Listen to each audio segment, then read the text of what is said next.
Ninguém questiona a adoração. Ela é celebrada, incentivada, filmada, compartilhada, mãos levantadas, olhos fechados, lágrimas escorrendo. Tudo isso é visto como sinal de algo saudável, espiritual, profundo. E muitas vezes é. Mas existe uma pergunta que quase nunca é feita.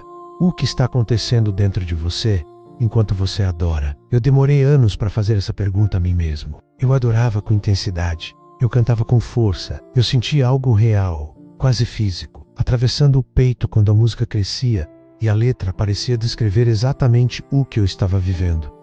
Eu acreditava que aquilo era maturidade espiritual, que aquela entrega era a prova de um coração alinhado. E talvez você também conheça essa sensação. Talvez você já tenha saído de um momento de adoração convencido de que estava tudo bem, de que Deus tinha feito algo, de que aquela intensidade significava transformação. Mas e se a adoração estiver acontecendo por fora e as feridas continuarem intactas por dentro? Se essa história está te tocando, comenta aqui embaixo de onde você está assistindo e se inscreve no canal. Às vezes, só reconhecer que não estamos sozinhos já começa a desmontar a máscara que a gente nem sabia que estava usando. A adoração é poderosa. Ela nos conecta. Ela alinha o coração. Ela nos lembra de quem Deus é quando tudo parece confuso. Mas quando ela não é examinada, pode se tornar também um esconderijo elegante. Eu não percebia isso na época. Eu pensava que isso me curava. Quanto mais eu me emocionava, mais curado eu estava. Quanto mais eu sentia, mais resolvido eu era. A emoção se tornou meu termômetro espiritual. E ninguém me ensinou a desconfiar disso. Ninguém me ensinou que é possível adorar com intensidade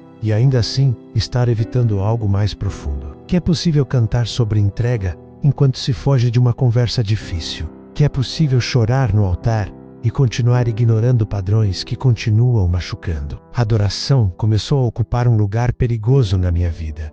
Ela virou substituta do enfrentamento. Eu estava machucado, cansado, sobrecarregado por expectativas que eu mesmo criei. Mas em vez de sentar com essas dores, eu levava tudo para a música. E ali, por alguns minutos, eu me sentia aliviado. Não porque tinha resolvido, mas porque tinha sido anestesiado.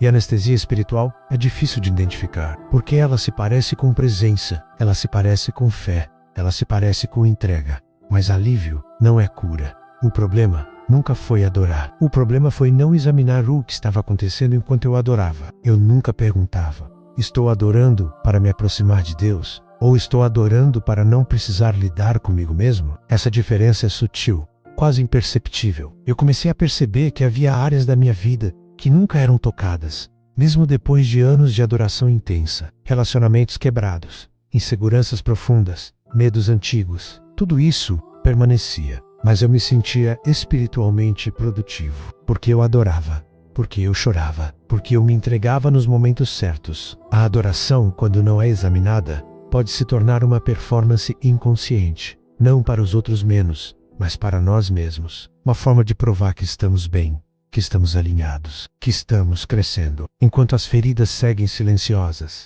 E é aqui que começa o custo devastador, porque quando a adoração substitui o processo, você começa a acreditar que está avançando, enquanto na verdade está apenas repetindo ciclos emocionais. Você sobe, você sente, você alivia, você desce, e tudo continua igual. Mas como ninguém questiona a adoração, ninguém questiona o ciclo. Eu precisei de muito tempo para perceber que Deus nunca pediu intensidade sem verdade, nunca pediu música sem exame, nunca pediu entrega externa ignorando o coração interno. Mas isso exige coragem, coragem para parar no meio da música e perguntar: o que eu estou evitando enquanto canto? O que ainda dói e eu não quero tocar? O que eu estou chamando de espiritual, que na verdade é fuga? Essas perguntas não diminuem a adoração, elas a purificam. E talvez seja isso que torna essa conversa desconfortável, porque é mais fácil levantar as mãos do que abrir feridas. É mais fácil cantar sobre rendição do que admitir medo. É mais fácil sentir do que examinar. Mas quando a adoração não é examinada, ela pode custar algo precioso, a oportunidade real de cura. E essa é a parte que ninguém costuma contar. O que mais me assustou quando comecei a prestar atenção foi perceber o quanto a música funcionava como uma cortina. Não uma mentira, mas uma névoa. Ela não apagava a dor, apenas a deixava menos nítida por alguns minutos. E quando algo dói há muito tempo, qualquer alívio parece milagre. Eu entrava na adoração carregado de coisas que nunca tinham sido realmente nomeadas. Frustrações acumuladas, decepções que eu dizia já ter perdoado, medos que eu chamava de prudência, cansaços que eu tratava como fase. A música começava. A letra dizia exatamente o que eu precisava ouvir sobre a entrega, sobre confiança. Mas agora, olhando com honestidade, eu percebo que muitas vezes eu não estava chorando porque estava sendo curado. Eu estava chorando porque finalmente estava sentindo o que eu tinha evitado a semana inteira. A adoração virou o único espaço seguro para sentir. E isso parece bonito, até você perceber o risco. Porque se o único momento em que você permite que a dor apareça é quando a música de fundo, você nunca aprende a lidar com ela no silêncio. A música me dava permissão para quebrar, mas eu não sabia permanecer quebrado tempo suficiente para entender o que estava ali. Eu sentia, mas não examinava. Eu me emocionava, mas não aprofundava. E isso criava um ciclo perigoso. Durante a semana, eu acumulava tensão, engolia incômodos, ignorava sinais do meu próprio limite. Quando chegava o momento da adoração, tudo transbordava. Eu chamava aquilo de mover espiritual. E, muitas vezes, era mesmo um encontro real com Deus. Mas também era um encontro com uma dor que eu só deixava existir naquele ambiente. Quando a música terminava, eu fechava a ferida novamente. Isso é o que ninguém fala. A adoração pode virar um lugar onde a dor aparece, mas também um lugar onde ela é rapidamente coberta de novo. Eu não voltava para casa pensando, o que essa emoção revelou? Eu voltava pensando, graças a Deus, eu senti algo. Sentir algo virou objetivo. E quando sentir vira objetivo, examinar deixa de ser prioridade. Eu comecei a perceber que havia áreas da minha vida que eu sempre entregava em palavras, mas nunca confrontava em prática. Eu cantava sobre confiar, mas controlava tudo. Cantava sobre descanso, mas vivia exausto. Cantava sobre liberdade, mas permanecia preso a padrões antigos. E o mais assustador é que isso pode durar anos. Por quê? Enquanto a adoração for intensa, ninguém suspeita de nada. Existe uma diferença entre ser tocado e ser transformado. Ser tocado é momentâneo, é impacto, é sensação. Ser transformado é lento, é repetição, é escolha diária. A música me tocava, mas minhas escolhas continuavam sendo guiadas pelas mesmas feridas. Eu comecei a notar que algumas emoções se repetiam sempre nos mesmos momentos das músicas. Certas letras sempre me quebravam no mesmo ponto.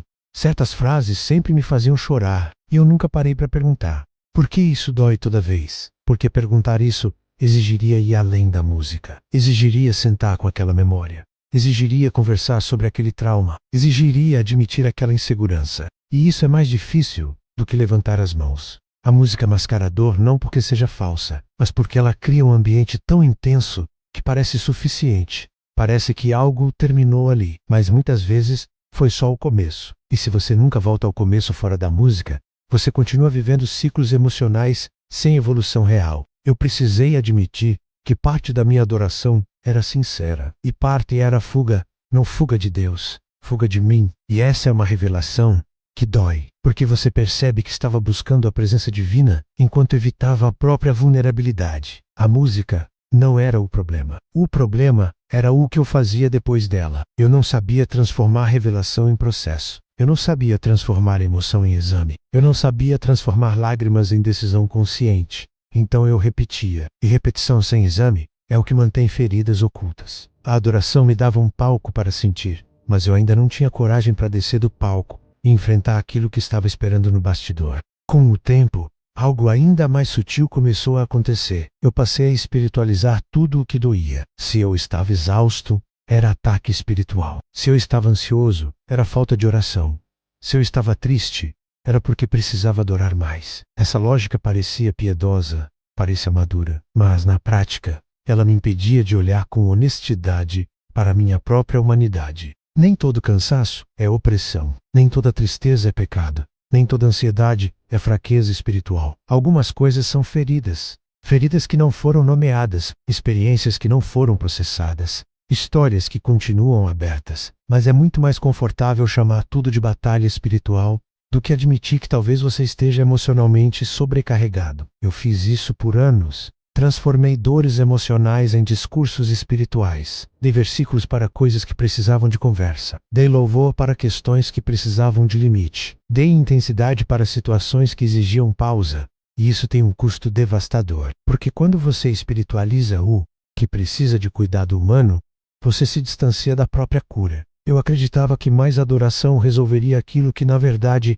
precisava de enfrentamento prático. Conversas difíceis, mudanças concretas, decisões maduras.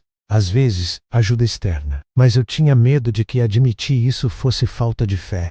Existe um orgulho espiritual, silencioso, em achar que só o momento de adoração é suficiente para tratar tudo. Como se buscar ajuda, estabelecer limites ou reconhecer traumas diminuísse a confiança em Deus. Mas talvez a verdadeira fé seja justamente admitir que você não está inteiro. Eu comecei a perceber que algumas emoções que surgiam durante a adoração não eram movimentos espirituais isolados. Eram memórias, eram inseguranças antigas, eram feridas que nunca foram tocadas fora daquele ambiente. E eu sempre saía prometendo ser diferente. Só que promessas emocionais raramente sobrevivem à rotina. A rotina exige estrutura, exige prática, exige constância. E eu estava treinado para a intensidade, não para a constância. Esse é o ponto crítico da adoração não examinada. Ela cria a sensação de progresso sem mudança estrutural. Você sente que avançou porque foi profundamente tocado. Mas se não há decisão consciente depois, tudo volta ao padrão anterior.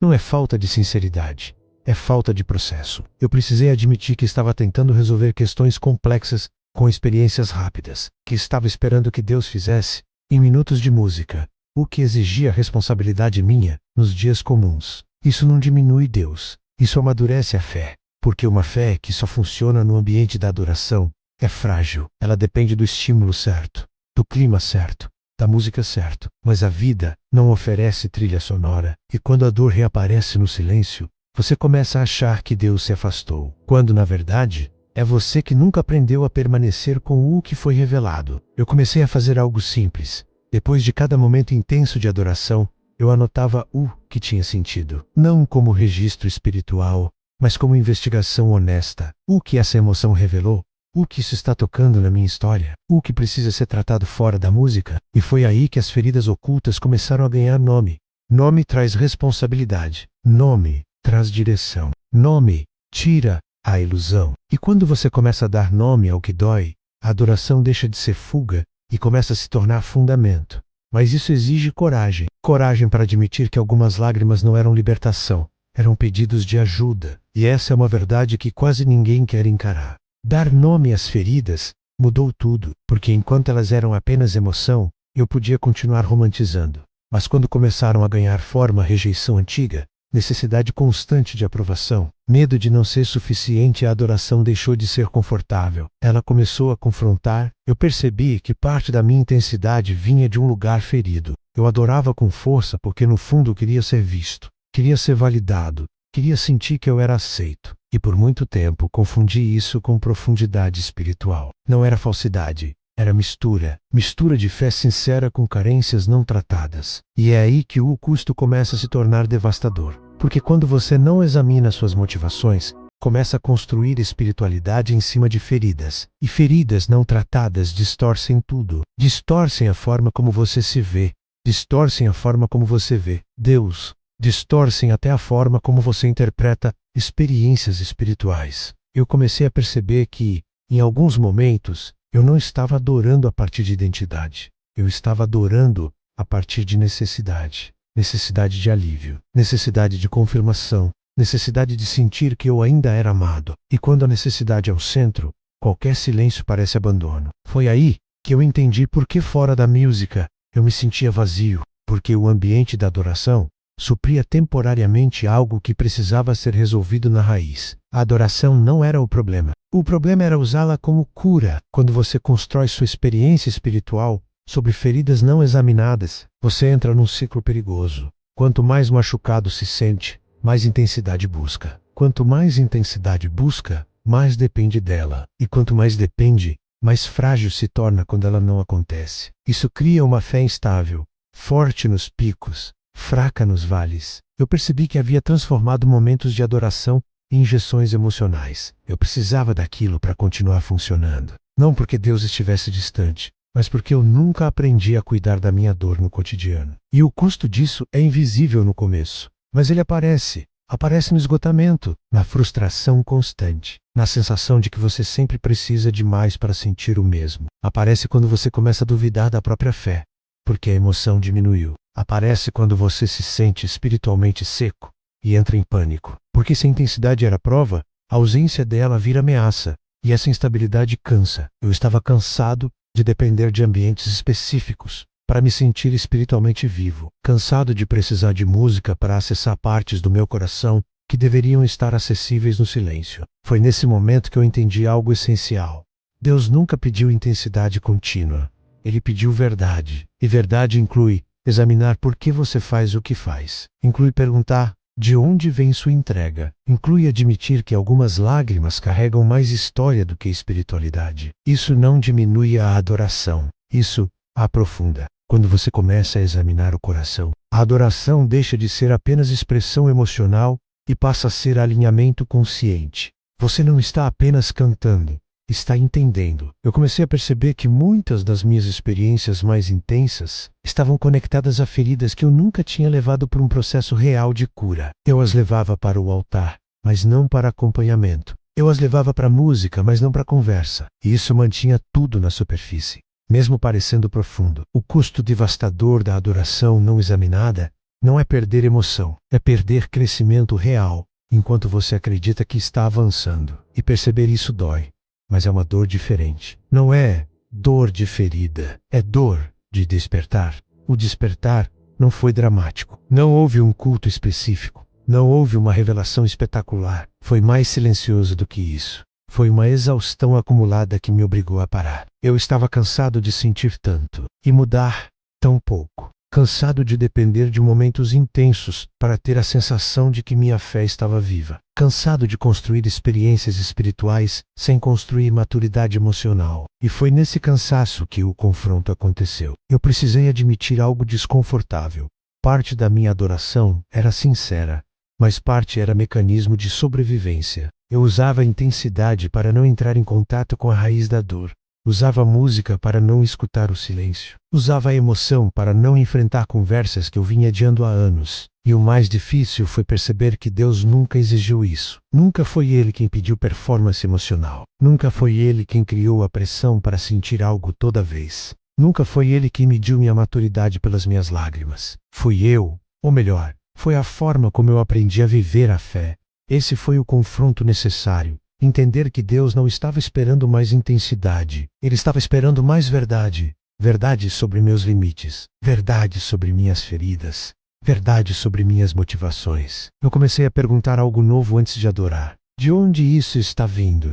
Se vinha de gratidão, amém. Se vinha de dor, eu escutava. Se vinha de carência, eu anotava. Eu parei de fugir da raiz. E quando você para de fugir, algo começa a reorganizar por dentro. Eu percebi que algumas das minhas maiores explosões emocionais estavam conectadas a histórias antigas que eu nunca tinha permitido serem tratadas com profundidade. Experiências de rejeição, sensação constante de insuficiência, medo de falhar diante de Deus e das pessoas. Eu adorava tentando compensar o que eu achava que faltava, compensar o que eu achava que eu era. Mas Deus nunca pediu compensação. Ele pediu coração inteiro.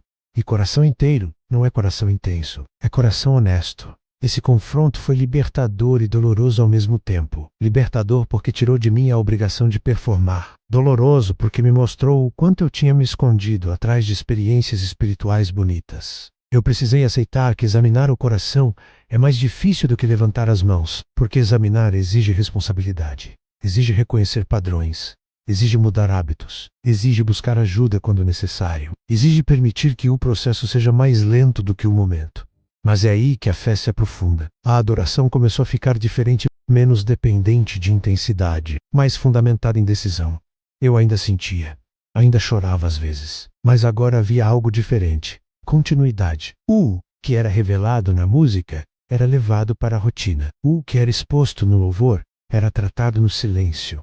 O que doía no altar era conversado fora dele. Isso começou a produzir mudança real, não instantânea, não espetacular. E talvez essa seja a parte que mais assusta. Perceber que Deus nunca quis apenas sua emoção. Ele quis seu processo. E processo é lento, mas é nele que a cura acontece de verdade. Depois que o confronto aconteceu, a adoração nunca mais foi a mesma. Não ficou menor, ficou mais profunda. Eu parei de buscar intensidade como prova de espiritualidade e comecei a buscar integridade. Comecei a entender que Deus não se impressiona com volume, mas se aproxima de verdade. As músicas continuaram, as letras continuaram, as mãos ainda se levantavam, mas agora havia exame. Eu já não entrava na adoração para escapar, entrava para alinhar.